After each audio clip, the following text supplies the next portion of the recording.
Welcome to simply cooking. ఈరోజు మన recipe వచ్చేసి ఇంట్లో ఎవరైనా సరే ఈజీగా చేసుకోగలిగే బేసిన్ హల్వా స్వీట్. ఇంట్లో ఉండే పాలు, పంచదార, శనగపిండితో ఈ స్వీట్ని ఎలా చేయాలో ఇప్పుడు చూద్దాం.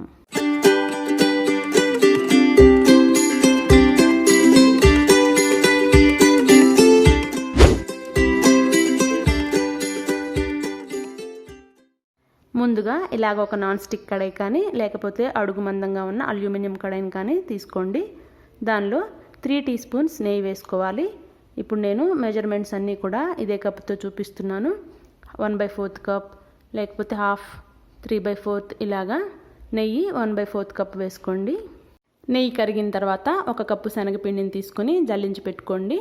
జల్లించిన శనగపిండిని ఇలాగ కరిగి నెయ్యిలో వేసుకొని బాగా కలుపుకొని దోరగా వేపుకోవాలి. శనగపిండి పచ్చివాసన పోయి మంచి స్మెల్ వచ్చే వరకు బాగా వేపుకోవాలి.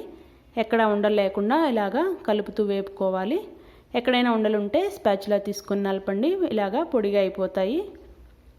ఇలాగా నలిపితే పొడిగా అయిపోతుంది. శనగపిండిని ఎప్పుడు కూడా లో ఫ్లేమ్లో పెట్టుకొని వేపుకోవాలి. హై ఫ్లేమ్లో పెట్టుకుంటే శనగపిండి మాడిపోయి నల్లగా అయిపోతుంది, చేదు కూడా వస్తుంది. కాబట్టి శనగపిండిని ఎప్పుడు లో ఫ్లేమ్లోనే వేపుకోవాలి.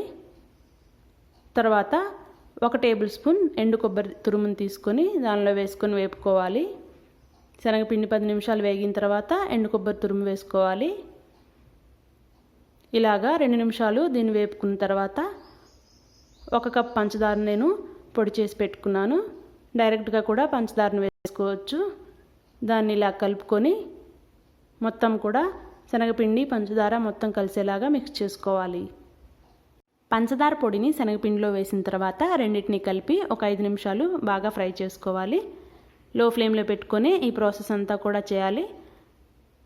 5 నిమిషాల తర్వాత ఇలాగా కొంచెం కొంచెం పాలు పోస్తూ ఈ మిక్చర్ అంతటిని ఇలా కలుపుకోవాలి. నేను 1 కప్పు శనగపిండికి 1.5 కప్పు పాలు తీసుకున్నాను. పాలు కొంచెం కొంచెం పోస్తూ ఇలాగా ఈ టెక్స్చర్ వచ్చేంత వరకు మిక్స్ చేస్తూ ఉండాలి. తర్వాత ఈ మిక్చర్ అంతా కూడా ప్యాన్ నుంచి సపరేట్ అయిపోతుంది. అప్పుడు మనం స్టవ్ ఆఫ్ చేసుకోవచ్చు. డ్రై ఫ్రూట్స్ని సపరేట్గా నేతిలో వేపుకొని ఇలాగా ఈ బేసిన్ మిక్చర్లో కలుపుకొని బాగా మిక్స్ చేసుకోండి. మన టేస్టీ శనగపిండి హల్వా రెడీ అయిపోతుంది. దీన్ని ఎప్పుడు కావాలంటే అప్పుడు ఈజీగా ఇంట్లో చేసేసుకోవచ్చు. ఈ రెసిపీ మీకు కూడా నచ్చింది కదా?